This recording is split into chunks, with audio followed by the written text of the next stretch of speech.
Hello, everybody.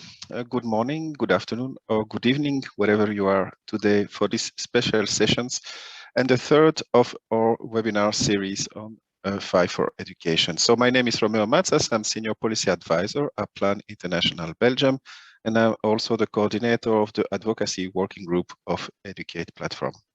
I will be your host today for this session. Today we will focus on early childhood education, an issue that Educate has long been advocating for the Belgian aid to make it one of its priorities. As you know, the first 2000 years of our life are key to define our further life. The care we receive or access to medicines, learning or language or stimulation, including by play, are all elements that will define our future ability to learn, as well as our mental well-being and health. Children which are deprived of this early care and support will only difficultly fill the gap, if they ever do. And this will have impact on their communities, their families, and their countries. Early childhood interventions, as we will see today, also contribute to gender equality, another priority for the Educate platform, whether by breaking gender stereotypes among children and parents, or by enabling young mothers to access education, for instance. So in January 2019, Educate organized with Plan International a conference on early childhood education on the occasion of the publication of a specific report, which was focusing on the possible interventions that the Belgian aid could implement to support this intervention in the partner countries. The research was carried out, among others, in countries such as Mozambique, Niger, Rwanda, Senegal, or Tanzania.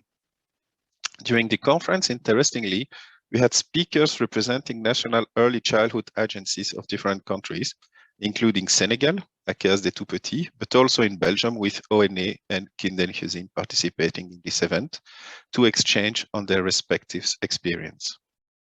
So colleagues, during the last decade, more and more international organizations have been focusing on early childhood education, such as the World Bank and, for instance, and of course, the Sustainable Development Goals have also made early childhood intervention one of the priorities with SDG 4.2.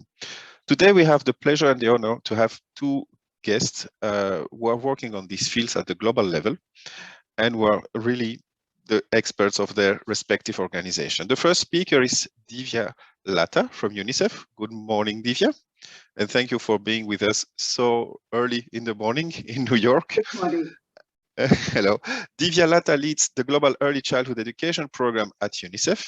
Before that, she worked in senior technical and strategic advisory roles in leading international organizations, and where she advanced child-focused policies and programs in diverse contexts in Asia, Africa, and the Middle East. Divya is deeply committed also to disability rights, and she has a deep interest in advancing early childhood education for supporting children at risk of disabilities conditions. She also served in the board of several organizations, including the Regional Funding Committee of the Civil Society Education Fund for Asia, and also the Asia Pacific Regional Network for Early Childhood Education, ARNEC. For our second speaker today, we'll have to turn on the other side of the planet, go to Melbourne in Australia, where we will have Nicole Roger from Plan International. So good evening, Nicole, and thank you for staying so late with us tonight. Nicole is the Global Policy and Advocacy Lead for Early Childhood Development for Plan International. For more than 15 years, she worked for Plan International Australia as Program Manager, with a focus on Asia Pacific and Southern Africa. Nicole has supported early childhood development programming and influencing in both development and humanitarian context in areas including parenting, early learning, and transition to primary school. Nicole was also the co-convener of the Australian Council for International Development Education, Community of Practice, with a focus on advocating Australia's Department of Foreign Affairs and Foreign Trade, like we do in Educate with the Belgian aid, on their education aid program. So I will first turn to Divya, and you have 15 minutes. As Maria said, dear colleagues, if you want to ask questions, feel free to put them in the chat, and we will take them after the two presentations. Divya, you have the floor. Thank you very much, Romeo, and greetings, colleagues right around the world. Lovely to be connected with you. I'm really delighted to have this opportunity to share with you a few insights about the foundational role of early childhood in human development and the transformative power of investment in policies, programs, and services that support children and their families at this stage. Next slide, please. So focusing a little bit on the Sustainable Development Goals, which I'm sure you're all familiar with, we actually have a bold challenge, not only a global commitment, but indeed a bold challenge to provide all children with quality early childhood development, care, and pre-primary education by 2030. The reasons for this aspiration are clear. A solid body of evidence shows that foundations for a successful future are largely built in the early years of life, well before a child ever crosses the threshold of primary school. And that I know is of deep interest to the audience today that we are engaging with. Today, I will share with you some of the compelling evidence and suggest a few potential priorities that could be considered to steer us successfully to address the SDG challenge for early childhood and fulfill our promise to the youngest citizens of the world. Next slide, please. And the next. I'm going to take a little bit longer on this slide because it is really fundamental to what we are trying to achieve and do, and thereafter we will move a little bit faster. So first of all, to highlight that one of the most compelling evidence highlighting the transformative power of the early years comes from neuroscience, which tells us that 90% of the brain develops well before school starts, in the form of synapses or connections between brain cells, which broadly determine the processing power of the brain. As you can see from this graph, which is mapping the rate at which these connections in the brain, the synapses, form, and against the x-axis you see the age of the child. And picking up just three aspects of development to understand this process a bit deeper, let's start with the brain cells that process basic sensory signals. You see it in the yellow line there. And you see that it peaks in very, very early stages of life within a few months after birth, which means that those brain connections which are getting formed by the sensory experiences the child is having, the five senses that we have, hearing, touching, taste, the kinesthetic, and of course sight, etc. So all of that is really peaking, those connections peak at very, very early in life. And let me point out, in fact, this process begins right from conception and going on to the later years of life. The second line there, the blue one, is focusing on language. And here you see that within the early stages, even before the first birthday, the child is like a sponge absorbing all the language that he or she is hearing in their environment.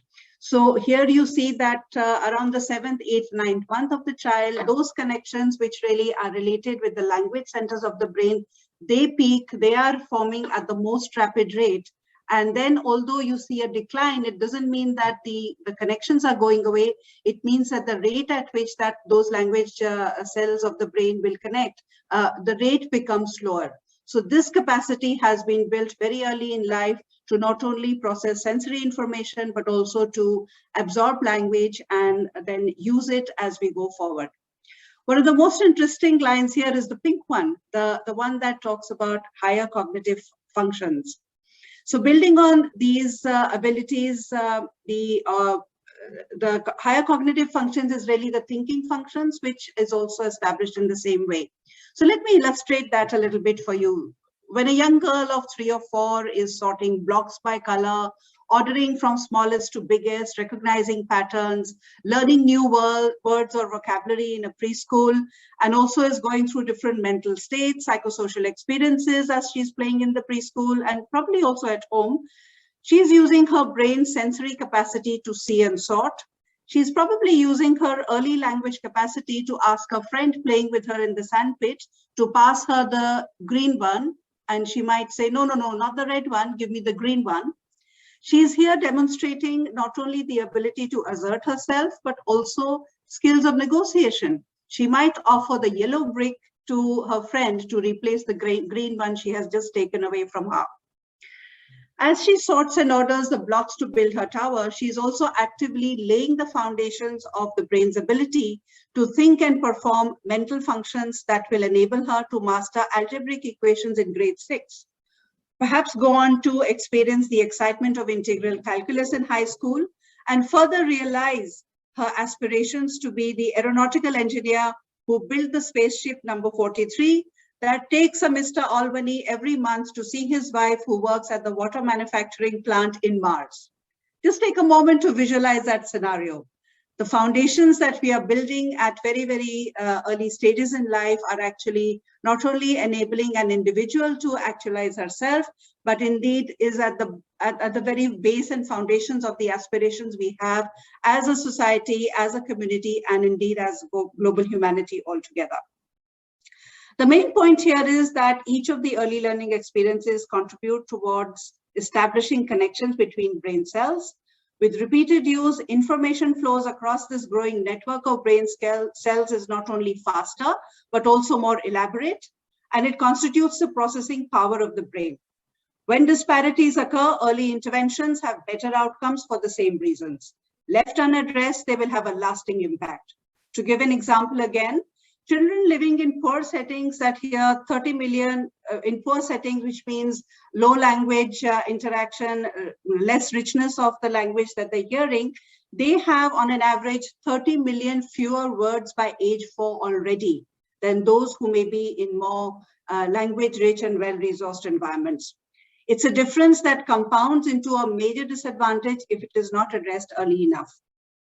Early experiences in responsive, stimulating, language-rich environments at home and in the preschool generate secure relationships, curiosity, and capabilities to learn that create the foundations for the future of individuals, societies, and humanity as a whole.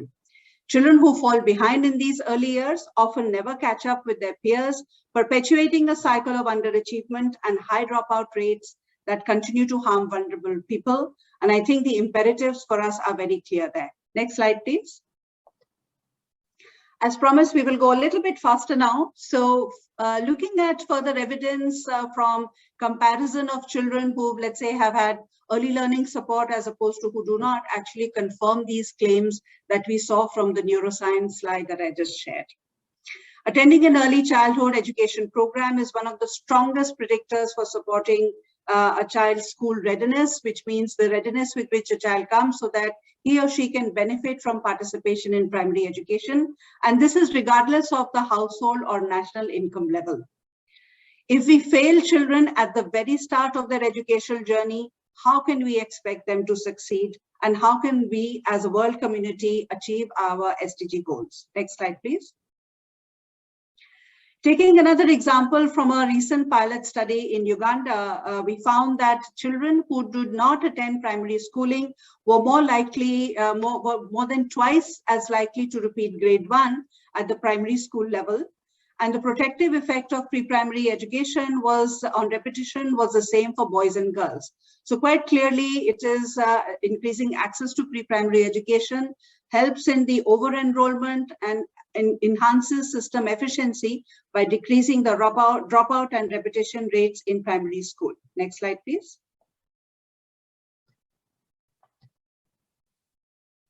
Looking a little bit, okay, I think the order is slightly changed, but doesn't matter. So can you go to the next one? This one? Yes, please, yeah.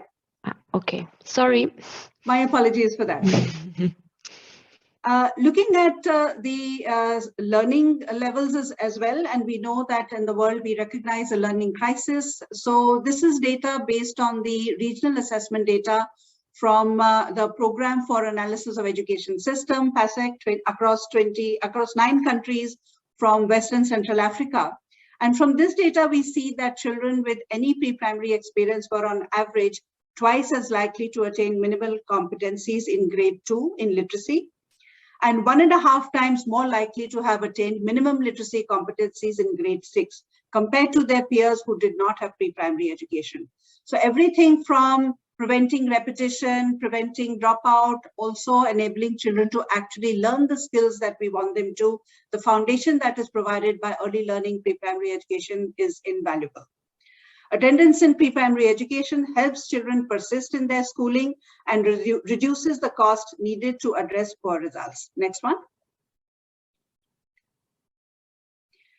So, in summary, if we look at the vital reasons for making universal pre-primary education a global priority, we of course see the strong foundation it creates for learning. We also see that education systems are more effective and efficient, and also the benefits of quality pre-primary education actually support a country's goals for economic growth, which also creates the rationale for why early investment in pre-primary education and early learning systems actually pays for itself, and even in countries that are poorly resourced, down the line, it adds to the economic growth and aspirations of the country and society, and therefore justifies the need for this initial investment.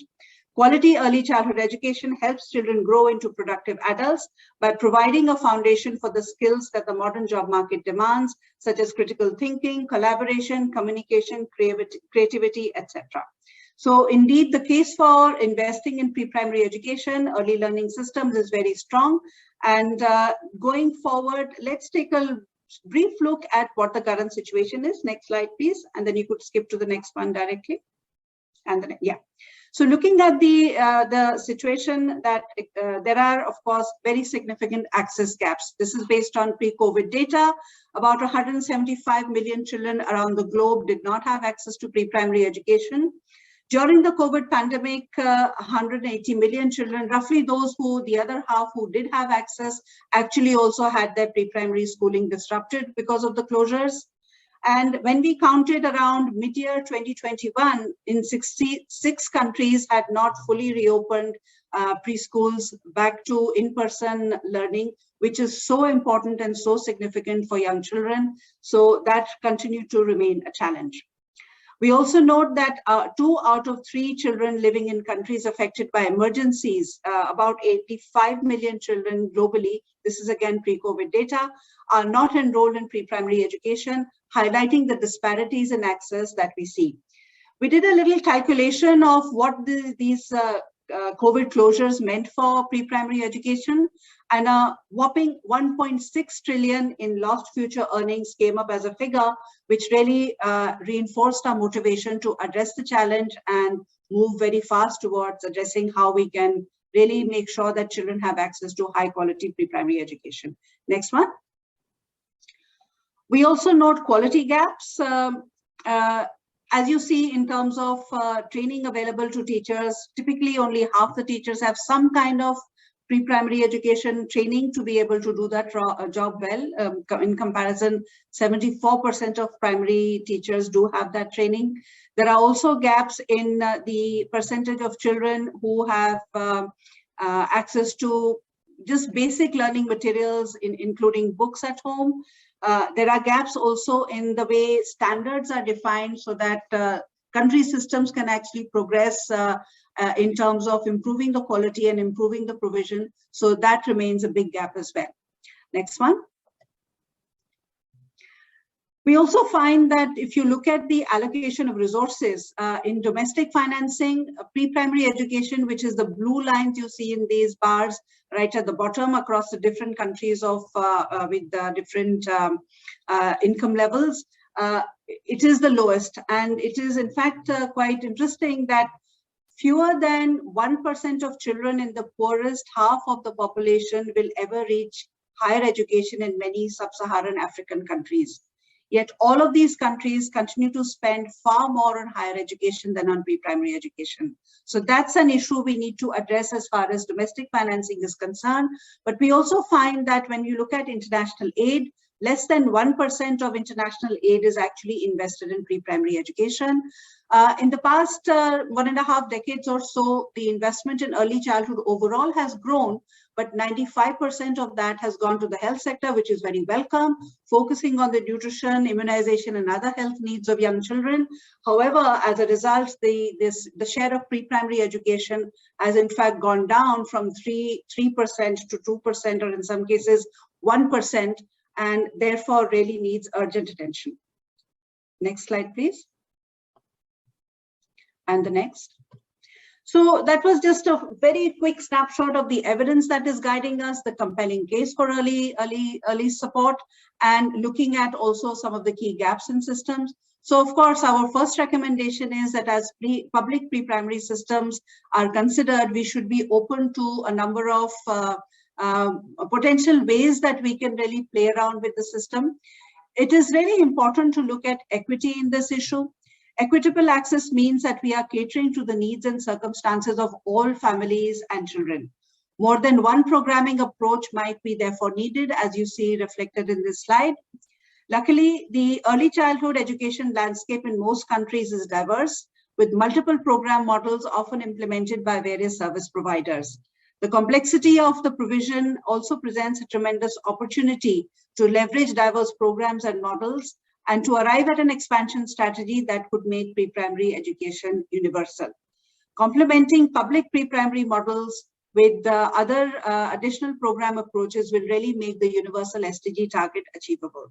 Let's look at one example of this kind of approach. Next slide, please.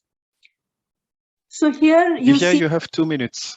Sorry. Sure, I will move very fast. Thank you. So here you see that the countries are, we've mapped the countries who are able to reach by region, are able to reach the 3-year pre-primary education, and the lighter bar shows where they're able to prioritize the last year of pre-primary to reach, and this seems to be more within reach of countries in several regions, as opposed to expanding the 3 years altogether in the first instance.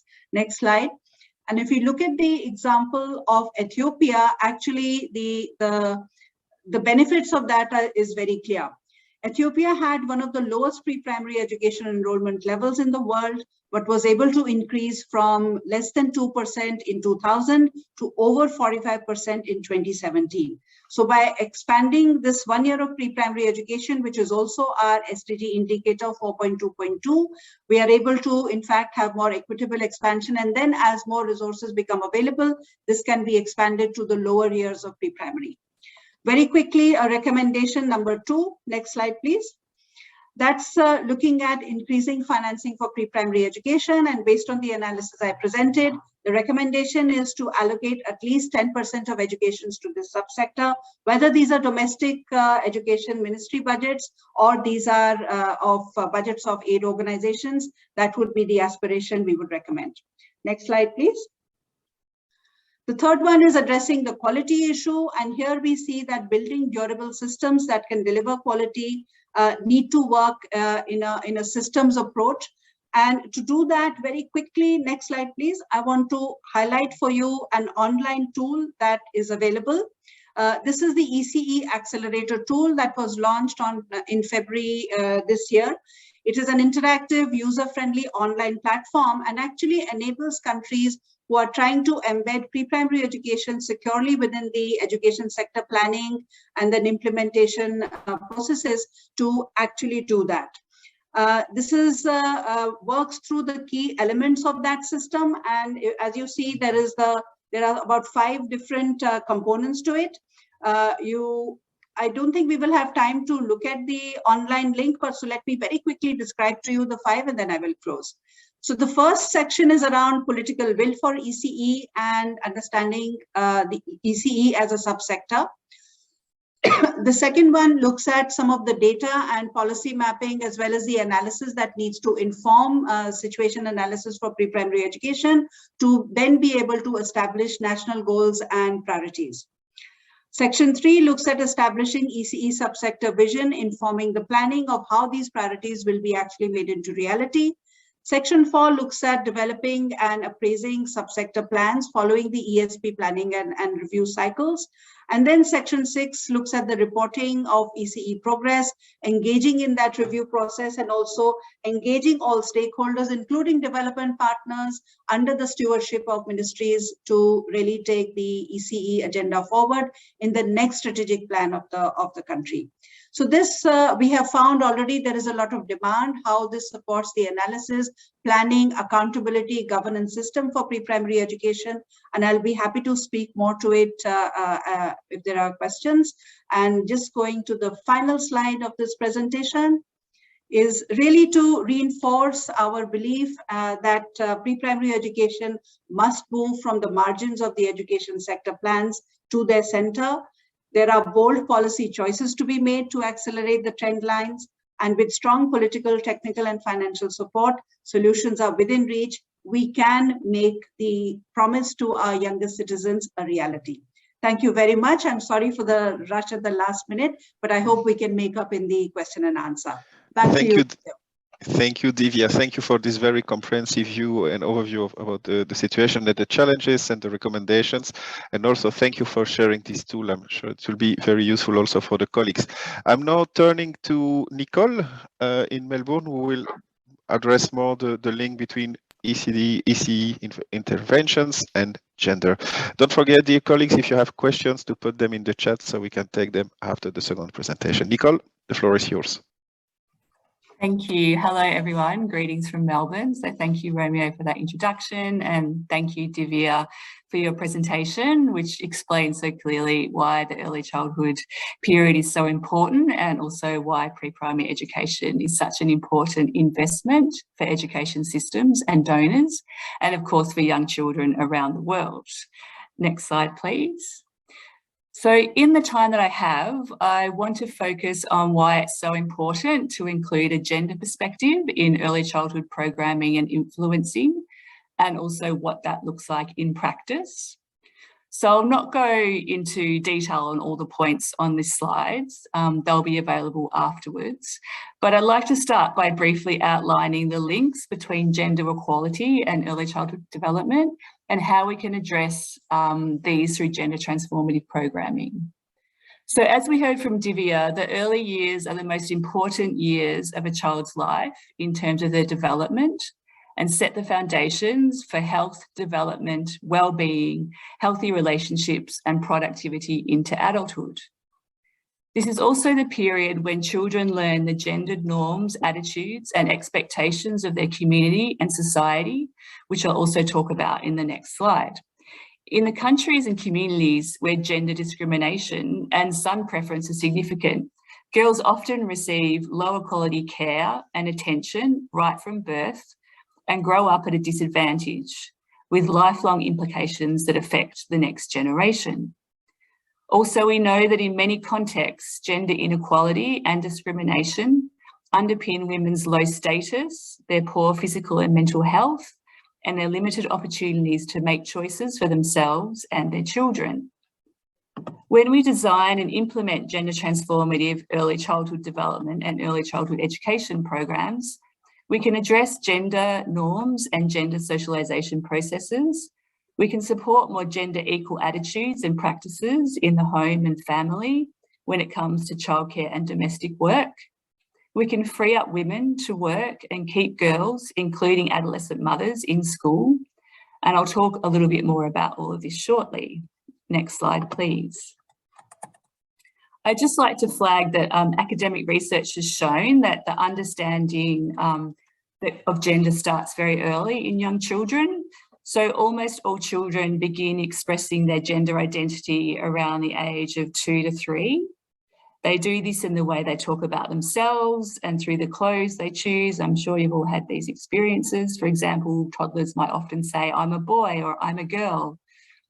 Cultures also provide expectations for girls and boys, and children begin learning about gender roles from the norms of their family and their culture. They also hear messages about gender roles from the larger world around them, for example, from their community and the media.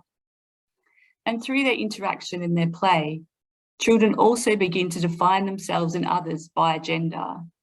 They may choose particular toys based on what they think is right for boys or right for girls. They make statements about toys and activities that they think are only for girls or only for boys. And again, I'm sure many of you would have experienced that. So can you see, so hopefully you can see why considering gender in the early childhood years is so important. Next slide, please. So gender transformative early childhood programming and influencing aims not only to ensure that girls and boys access the care, supports and services they need to survive, grow healthily and develop to their full potential, but it also pays specific attention to transforming unequal gendered power relations. So when early childhood programs are gender transformative, they engage parents, caregivers, community leaders and educators to change the way that children are taught so that unjust gendered norms and attitudes are challenged from an early age. They work to ensure that girls and boys are provided with equal care and opportunities. They successfully promote men's support for care work and emotional engagement in the upbringing of their children. And they support women's rights to health, freedom from violence and empowerment. They offer as a result, therefore, a key window of opportunity to promote young children's development, as well as to advance gender equality. Next slide, please. So for Plan International globally, we have an ambition for all of our work to be gender transformative. Early childhood has been prioritised by Plan as one of our key thematic areas of work. And across Plan, our colleagues are doing work in some kind of early childhood development programming and influencing, including parenting, early learning, maternal and child health and nutrition, and WASH in different settings, development, humanitarian, and nexus. We particularly prioritise work on gender transformative parenting and caregiving, as you can see here, also gender transformative early learning and with men's engagement, as well as work to promote gender norm change as cross-cutting. So we've developed guidance and resources to support this work, many of which are available online. Next slide, please. And I just want to also frame by sharing here what Plan calls our 6 elements of gender transformative change. And these are all interconnected and mutually reinforcing. So our approach encourages critical reflection, questioning and challenging of gender norms. It also challenges the distribution of resources and roles based on a person's gender. It aims to foster an enabling policy, budgetary and institutional framework for gender equality that protects girls' and women's rights, tackles the barriers they face and meets their particular needs. It requires working at all levels with individuals, families, communities, institutions and societies, and across a person's life course. But of course, such a process is complex. It's very context specific and time consuming, but gender equality cannot be achieved by one intervention, project or program alone. And so for those of us working in early childhood, we really see our work as foundational to a gender transformative ambition. So next slide, please. And so what does this mean specifically for early childhood? I'm just going to pick up on a few elements of this gender transformative change to discuss briefly. And so the first one I want to touch on is around gender norms. So in the context of early childhood, this means, for example, that gender norms are one influence on the childcare behaviours and practices of parents and caregivers and educators that work in early childhood education programs. And these influence how parents and caregivers and educators treat children differently depending on their gender or have different expectations and goals for children's development and learning based on gender. And some examples of gender norm change work include incorporating reflections on gender norms and the gender division of labour into parenting group sessions or into training of early childhood educators about gender responsive pedagogy, gender equal treatment of and opportunities for girls and boys in the classroom.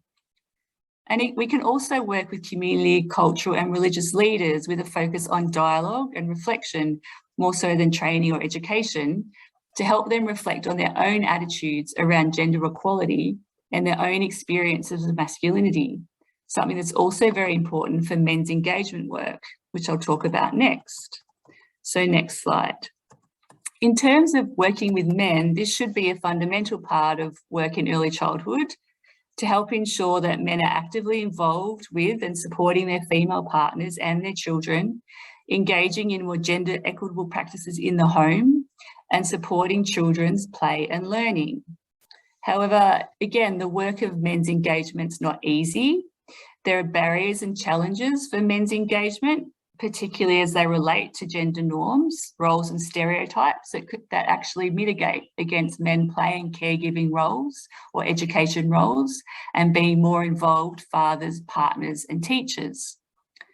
There are also potential risks to be aware of in men's engagement work, so it's crucial to ensure that promoting and supporting men's engagement in early childhood does not undermine the autonomy and choices of women and girls. And some examples of men's engagement work includes fathers groups, using social and behaviour change communication, engaging men as volunteers or workers in early childhood programs, including recruiting more men as early childhood educators, and ensuring that pre-primary programs are welcoming and supportive of fathers' engagement in their children's learning. Next slide, please. And just to highlight one final element of gender transformative change, inclusion and diversity. And so this relates to identifying and addressing different factors of exclusion. And in the context of where the Belgian government and many Belgian organisations work, we know, for example, that many girls get married young and become young parents. They face social isolation, drop out of school and need parenting support. This means it's important to recognise the particular needs and vulnerabilities of adolescent girls who are also parents and their children too, of course, and adapt early childhood programming, including parenting programs, to them, both in terms of content and delivery mechanisms. On inclusion more broadly, we can also consider, as Divya touched on, the importance of access for children with disabilities, as well as things like promotion of mother tongue learning in pre-primary services, whether they're community managed or part of government systems. Next slide, please. And so I'd like to touch just briefly on a couple of case studies from planned country offices for examples of how gender is being considered in early childhood work on the ground. So the first example is from Togo.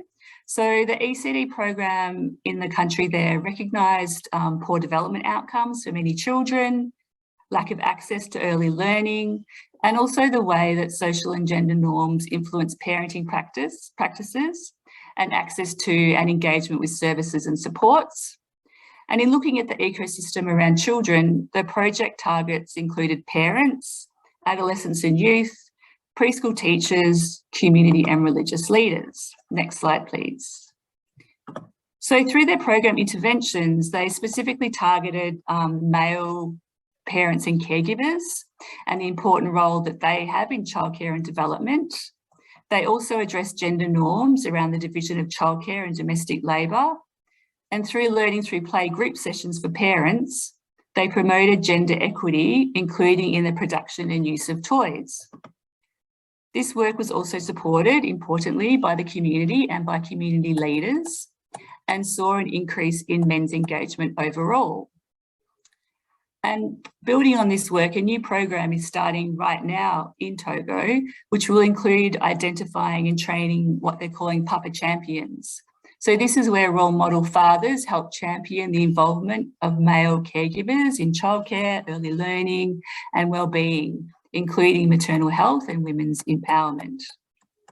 Next slide, please. And just one other short case study from Cambodia with a focus on gender responsive pedagogy for early childhood education. And this builds on previous work on early childhood education funded through Belgian aid, I believe between 2014 and 2016. So in the Cambodian pre-primary context, like in many other countries around the world, strong gender roles and norms about girls and boys exist, their value, their potential and what they can be in future. Teachers had not been trained about gender responsive pedagogy and curriculum was not gender responsive. So working with the Ministry of Education, Youth and Sports and other actors, there was a process of consultation and drafting of teachers' books, which covered the main preschool curriculum content, including math, language, science and social studies, and integrated gender responsive guides and concepts. So this is now being rolled out to teachers and includes consideration for the teaching and learning environment, lesson planning, communication with children, and classroom setup from a gender responsive perspective. Next slide, please. And finally, I just want to outline 3 recommendations for you. Next slide. I hope that in this short presentation, I've convinced you, and following on from Divya, that we've both convinced you about the importance of early childhood, but also from my side, incorporating gender in early childhood programming and influencing. And hopefully I've also given you some ideas of how to do it. But it doesn't just happen automatically. And that's why my first recommendation is to make sure that you explicitly incorporate gender considerations into your program, situational analysis, your design, your implementation and monitoring. And Plan Zone research has shown that if this is not done, then early childhood development and education projects can actually reinforce gender inequality and limiting gender norms. Secondly, I want to stress the importance of promoting men's engagement in early childhood programming. Again, Plan has found that when early childhood programming do not work systematically to promote men's engagement and to address the barriers to their involvement, they risk reinforcing inequitable gender norms and stereotypes, for example, around who's responsible for caregiving and supporting young children's learning. And finally, when it comes to adolescent mothers, I encourage you to prioritise, wherever relevant and feasible, work with families with adolescent mothers. This is important, particularly in contexts where girls are married to older men and as a result often have particularly limited autonomy and decision-making power. So, yeah, thank you for your time and I look forward to your questions. Thanks. Thank you, Nicole. Thank you for this presentation. I see that there have been some questions in the chat. One has already been answered by Divya directly to Peter. There are 2 other questions, Mare, before I go to you. Also, because I see also in the participants list that we have colleagues familiar with the issue in partner countries, but we have also colleagues familiar with the issue of early childhood education and education in Belgium. So please feel free also to share thoughts or experience within the chat room and see also how it can relate with the presentation we have received from the 2 speakers. That would be very welcome for us to be able to see the similarities between these challenges. Maria, I go to you for the 2 questions we have received, or did you receive other questions directly in the chat? Yeah, thank you, Romeo, and thank you, Nico. I received a question of Lisa Evertson. She asked, could you share the research in which early childhood education programs have reinforced gender stereotypes? So, Nico, I think this question is for you. Sure. I mean, we have some plan research that we've sort of undertaken looking at some of the rollout of a gender in ECD assessment tool that we did, and we looked at that gave us tools to look at what was happening in parenting programs and in early learning programs, and certainly yeah, we found that, you know, if we didn't explicitly consider gender, then it would reinforce, you know, the programs could reinforce gender inequality. But certainly, you know, there is academic research out there. You know, there's certainly a lot of feminist scholars and other scholars that, you know, that talk about, you know, the way that that early childhood, that gender norms and stereotypes can be reinforced in early childhood through play, through teaching and learning, and the importance of addressing that explicitly through our programs.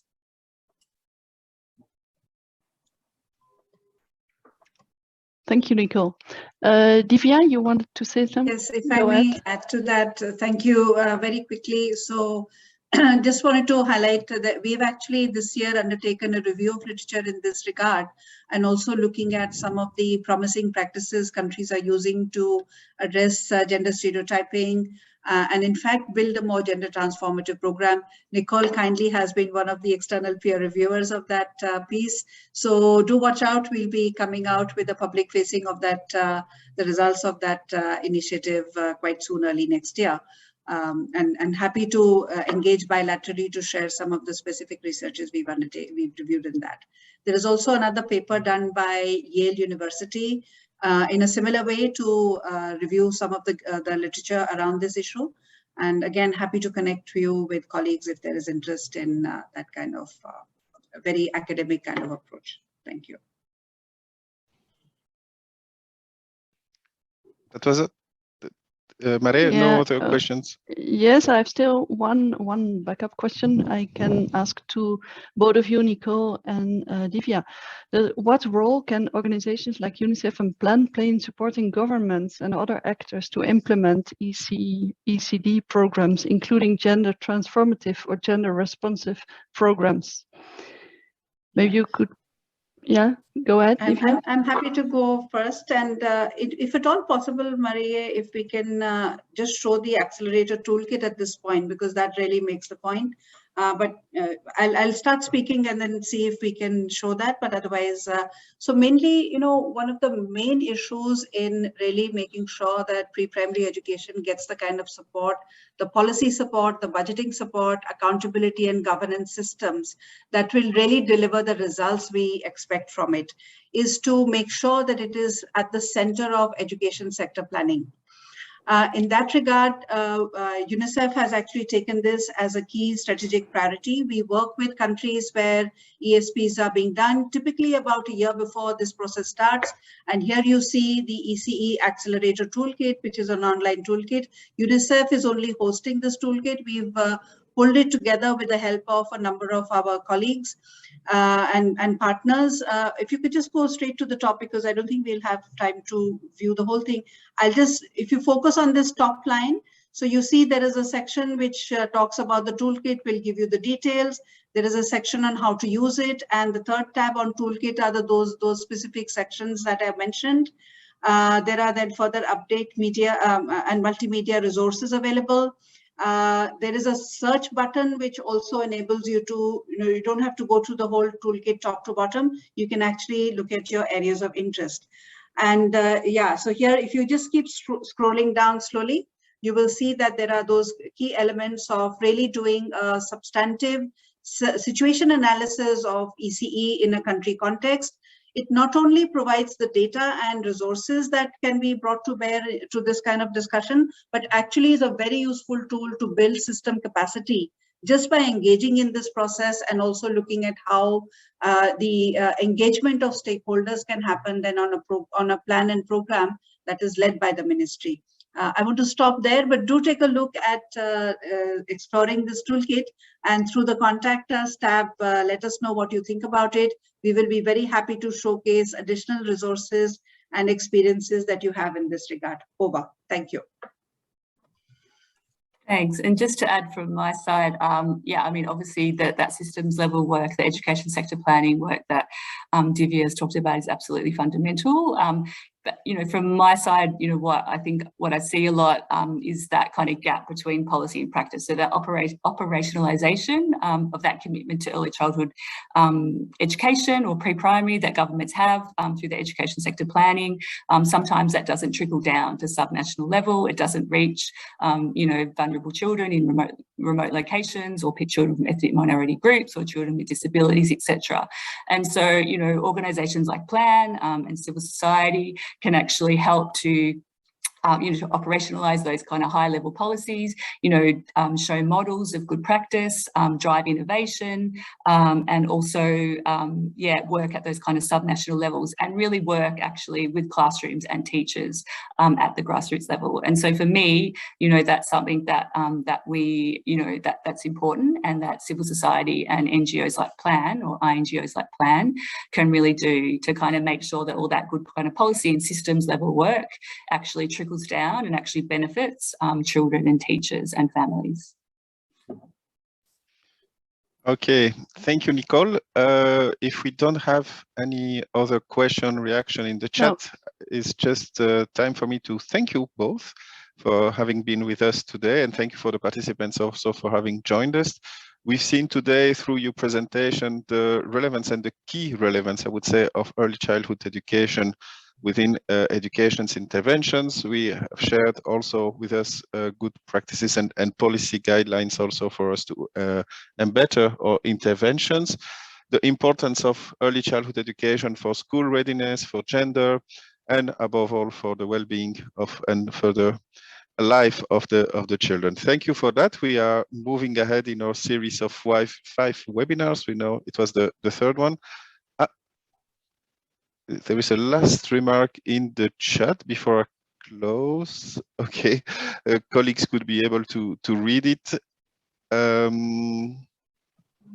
Based on the experience of Dauda, who was one of our previous speakers, so in the first session here today. Okay, thank you, and I give you, Maria, I let you conclude the session today and lead us to the next 2 sessions of our webinar series. Thank you. Bye bye. Merci Roméo d'avoir mené cette session. Une fois de plus, donc 3e dans la série de 5. Merci Nicole, merci Divya pour votre présentation. Educate revient encore pendant 2 jeudis consécutifs, donc le 9 décembre pour un webinaire formation duale et entrepreneuriat et le 16 décembre pour un webinaire sur l'éducation et le lien avec le climat. Si ce n'est pas encore fait, il est encore temps de vous inscrire sur le site www.educate.be. N'hésitez pas à nous joindre sur les réseaux sociaux en utilisant le hashtag 5foreducation. Comme annoncé tout à l'heure au début du webinaire, tous les enregistrements et les présentations ainsi que le lien vers le site que Divya vous a montré tout à l'heure seront disponibles sur educate.be à partir de ce soir. Donc, n'hésitez pas de consulter. Je vous souhaite une très bonne journée, une très bonne nuit. Good night for certain. And je vous dis à la fois prochaine. Merci beaucoup. À la semaine prochaine. Au revoir.